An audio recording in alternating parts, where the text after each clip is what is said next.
40 years ago, in the wake of Watergate, the United States Senate created a special committee to look into the activities of U.S. intelligence services. Imagine walking into a bar in 1950s San Francisco, enjoying a drink, perhaps meeting a charming woman, and heading to a nearby apartment. But what if I told you that what happens next isn't just a wild night out, but the beginning of a secret government experiment? Welcome to Operation Midnight Climax, one of the darkest chapters in CIA history. This is the story of a 30-year search by U.S. intelligence agencies to perfect mind control. Some of those engaged in that search have agreed to talk about it for the first time. One said, "I think every last one of us felt sorry to attempt this kind of thing. We knew we were crossing the line." The 1950s and 60s were times of great tension and rapid scientific progress. The Cold War had the United States and the Soviet Union locked in a fierce battle for global dominance, a battle that extended beyond nuclear arms to the very minds of men. Amidst this backdrop, the CIA launched MK-Ultra, a top-secret program aimed at mastering mind control. But among the many disturbing sub-projects of MK-Ultra, one stands out for its sheer audacity: Operation Midnight Climax. The committee met for 16 months. It reviewed more than 10,000 documents. It called 800 witnesses before the committee and its staff. A whistleblower, a former Army counterintelligence captain, provided details in 1970 in a published account that was published by the Washington Monthly of a nationwide Army domestic intelligence program. MK-Ultra was born out of fear. Fear that the Soviets were making advances in psychological warfare that could give them a strategic edge. The CIA's response? To experiment with mind-altering drugs like LSD. But they needed a place where they could conduct these experiments covertly. San Francisco, with its vibrant nightlife and countercultural scene, provided the perfect cover. In 1953, under the direction of Dr. Sidney Gottlieb, MK-Ultra officially began. As part of this program, George Hunter White, a seasoned narcotics officer with a flair for undercover work, was brought in to run Operation Midnight Climax. White's job? To establish a safe house where unsuspecting men would be lured, drugged, and observed, all without their consent. Members of Congress didn't know anything about it. It had been secret running for about a decade, and the whole purpose was to monitor political dissent in the United States, those who voiced opposition to the U.S. domestic and foreign policies. White was no ordinary CIA operative. Born in 1906, White had a career that read like a pulp novel. He started as a journalist, moved into law enforcement, and served as an agent in the Office of Strategic Services during World War II. Known for his aggressive and unorthodox methods, White was the perfect choice for an operation as morally ambiguous as Midnight Climax. White's experience in the Federal Bureau of Narcotics made him an expert in undercover operations. He knew the criminal underworld, he knew how to manipulate people, and most importantly, he wasn't afraid to bend the rules. When the CIA came calling, White was ready to take on a new challenge, one that would push the boundaries of ethics and legality.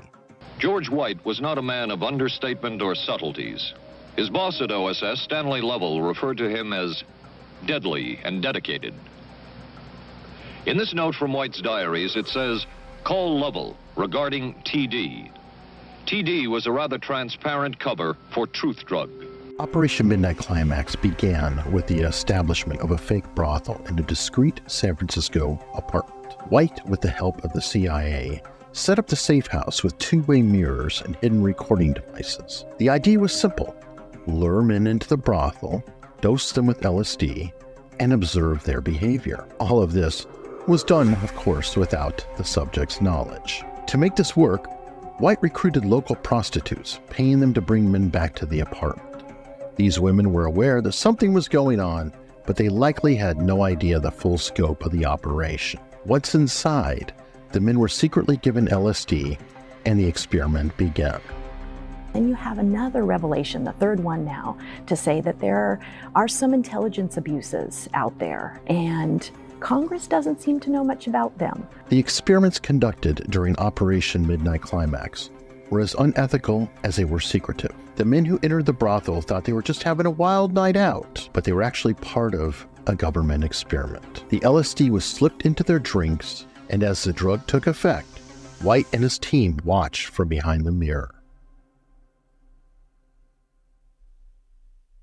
As this 1952 CIA memo says, the aim is controlling an individual to the point where he will do our bidding against his will, and even against such fundamental laws of nature as self-preservation. White's notes from these sessions provide a chilling look at the CIA's willingness to cross ethical boundaries. He observed how the men reacted to the drugs, how their behavior changed, and how they interacted with the prostitutes. Every detail was meticulously recorded with the hope that this data could be used to develop new mind control techniques.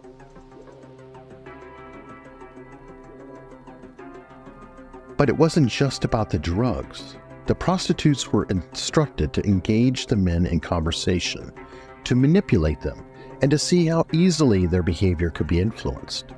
The goal was to understand how LSD could be used to extract information or even control an individual's actions. What the CIA learned from these experiments would later be applied in other equally disturbing projects. And then finally, in December of 1974, Pulitzer Prize-winning journalist Seymour Hersh published a front page above the fold article in the New York Times, alleging that the CIA had developed a domestic surveillance program. And what of George White, the man who helped the agency in so many of its programs? He would retire here to Stinson Beach, California. And shortly before his death, he wrote to his boss at the CIA, Dr. Sidney Gottlieb, and summed up his career by saying, "It was fun, fun, fun. Where else could a red-blooded American boy lie, kill, and cheat, steal, deceive, rape, and pillage, with the sanction and blessing of the All-Highest?" The ethical concerns surrounding Operation Midnight Climax are staggering.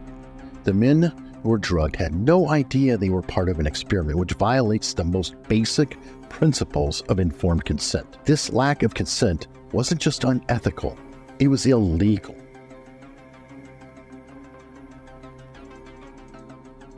But it wasn't just the subjects who were exploited.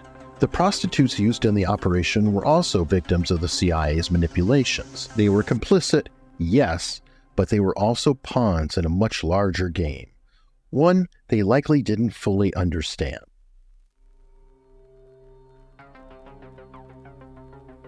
The legal implications of the operation are equally troubling. The use of illegal drugs, the violation of privacy, and the exploitation of vulnerable individuals all raise serious questions about the legality of the CIA's actions. These concerns would later come to the forefront as more information about MK-Ultra was exposed. We have been victimized by excessive secrecy, not only with respect to the failure of the Congress in the past to exercise proper surveillance over intelligence activities, but also excessive secrecy has created this kind of mischief within the executive branch. The psychological impact of these experiments on the subject was profound. Many of the men experienced intense hallucinations, paranoia, and confusion. For some, these effects were temporary, but for others, the trauma of the experience may have left lasting scars. Here is part of an interview with the subject just before LSD is to be administered. My husband is an employee here at the VA, and he told me that they were looking for normal people, and I volunteered. Because these men were never informed of the true nature of their experiences, it's impossible to know the full extent of the damage caused by Operation Midnight Climax. There were no follow-up studies, no psychological support offered, and no accountability from the CIA. The men were simply left to deal with the aftermath on their own.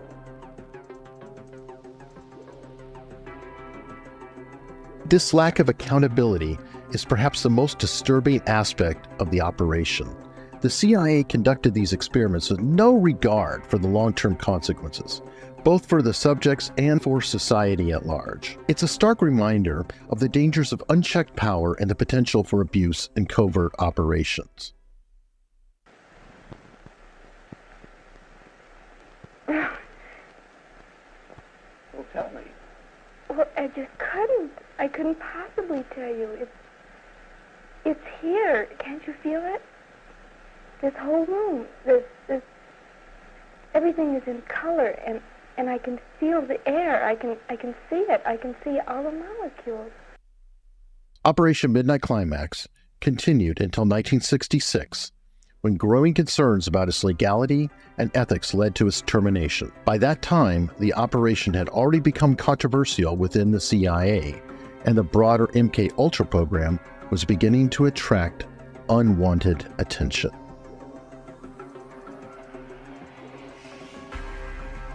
The public exposure of MK-Ultra in the 1970s, including Operation Midnight Climax, led to widespread outrage. Congressional hearings such as the Church Committee revealed the full extent of the CIA's unethical experiments, leading to significant changes in how the agency conducted its operations. He injects the drug into monkeys to find out whether he can duplicate man's LSD experience in the animal closest to man.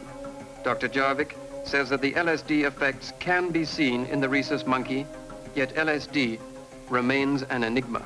The backlash from these revelations forced the CIA to adopt new ethical guidelines and oversight mechanisms to prevent similar abuses in the future. But for those who were affected by Operation Midnight Climax, the damage had already been done.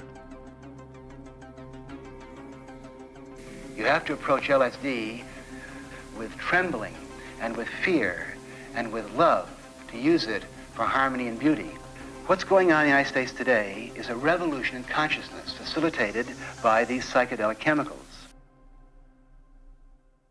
George Hunter White retired from the CIA in 1966, leaving behind a legacy that is as controversial as it is complex. On the one hand, he was a skilled operative who played a crucial role in one of the CIA's most infamous programs. On the other hand, his actions contributed to the ethical and legal controversies that ultimately led to the program's termination. White's involvement in Operation Midnight Climax serves as a stark reminder of the potential for abuse in covert operations.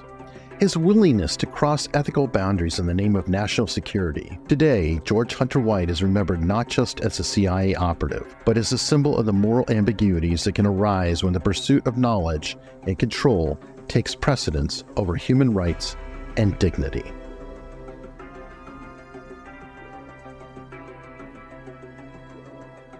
As we look back at this period, it's crucial to remember the importance of transparency, informed consent, and accountability in all areas of research and government operations. The legacy of Operation Midnight Climax isn't just a story from the past, it's a warning for the future. Were the Soviets into LSD? I'm going to have to say I'm sure they were.